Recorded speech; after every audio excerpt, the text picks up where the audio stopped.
देखिए, आज एक बहुत खास मुद्दे पर चर्चा करेंगे। जैसा कि आप देख रहे हैं कि समाचार की सुर्खियां बनी हुई है कि श्री राहुल गांधी जी ने वायनाड केरल से जो उन्होंने लोकसभा का चुनाव जीता था उसको छोड़ दिया है और अब वो रायबरेली से सांसद होंगे और जो वायनाड है वहां से प्रियंका गांधी जो है वो चुनाव लड़ेंगे।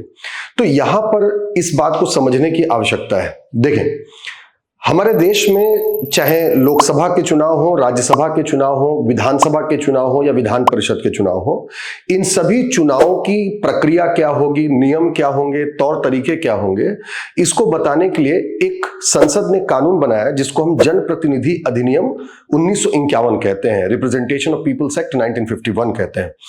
इस अधिनियम की धारा 33(7) ये कहती है कि कोई भी उम्मीदवार हमारे देश में लोकसभा या विधानसभा का चुनाव अधिकतम 2 सीटों से लड़ सकता है।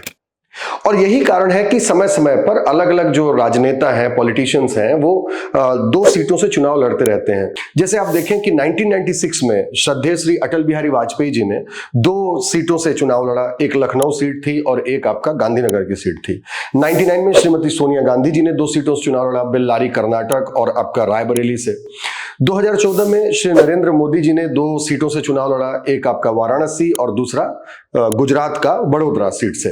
और श्री राहुल गांधी जी ने 2019 और 2024 में 2 जगह से चुनाव लड़ा, एक अमेठी उत्तर प्रदेश और दूसरा वायनाड केरल से। 2019 में तो अमेठी की सीट वो हार गए थे, लेकिन 2024 में ये हुआ है कि वो दोनों ही सीट जीत गए हैं।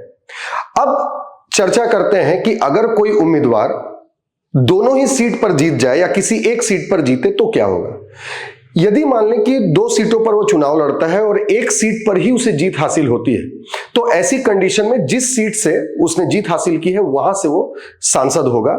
लेकिन कंडीशन और शर्त यहां पर आ जाती है जब वो दोनों सीटों से ही चुनाव लड़ता है और दोनों सीटों से जीत जाता है, क्योंकि संविधान का अनुच्छेद 101 ये कहता है कि कोई भी व्यक्ति, कोई भी उम्मीदवार 2 सीटों से प्रतिनिधित्व नहीं कर सकता, उसे एक जगह से ही सदस्यता ग्रहण करनी होगी। इसका सीधा सीधा मतलब है कि उसको एक जगह की सदस्यता छोड़नी होगी।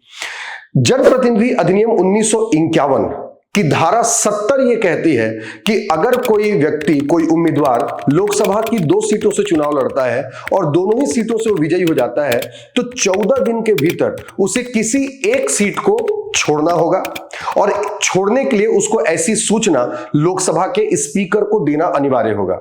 आप देखें, 4 जून को परिणाम घोषित हुए और 18 जून था कल। 18 जून तक इसी बीच में राहुल गांधी जी ने घोषणा कर दिया कि वो वायनाड की सीट छोड़ रहे हैं, क्योंकि धारा 70 ऐसा करने के लिए कहती है। अगर कोई उम्मीदवार ऐसा नहीं करता, 14 दिन बीत जाते हैं, उसके बावजूद भी वो सूचित नहीं करता या एक सीट नहीं छोड़ता है, तो ऐसी स्थिति में उसकी दोनों ही सीट रिक्त हो जाती है। अब प्रश्न उठता है कि एक सीट तो उन्होंने छोड़ दिया, तो वो सीट क्या होगा। तो आप देखें, जैसे आपने घर में किसी काम को करने के लिए किसी मिस्त्री को बुलाया हुआ है और वो आता है और वो काम करने से मना कर देता है या उसका काम पसंद नहीं आता, आप उसको निकाल देते हैं, तो फिर किसी दूसरे को बुलाना अनिवार्य हो जाता है उस काम को करने के लिए। उसी तरीके से जब भी कोई सांसद 2 सीटों में से एक सीट को त्याग देता है तो दूसरे सीट को भरने की प्रक्रिया शुरू की जाती है और दूसरे सीट को भरने के लिए जो चुनाव करवाया जाता है उसी को उपचुनाव कहते हैं।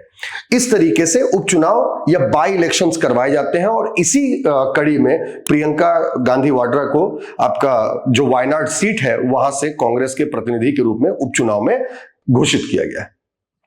तो ये एक छोटा सा वीडियो था जिसमें उपचुनाव और कितनी सीटों से एक उम्मीदवार लड़ सकता है इसके ऊपर मैंने आपको जानकारी दी।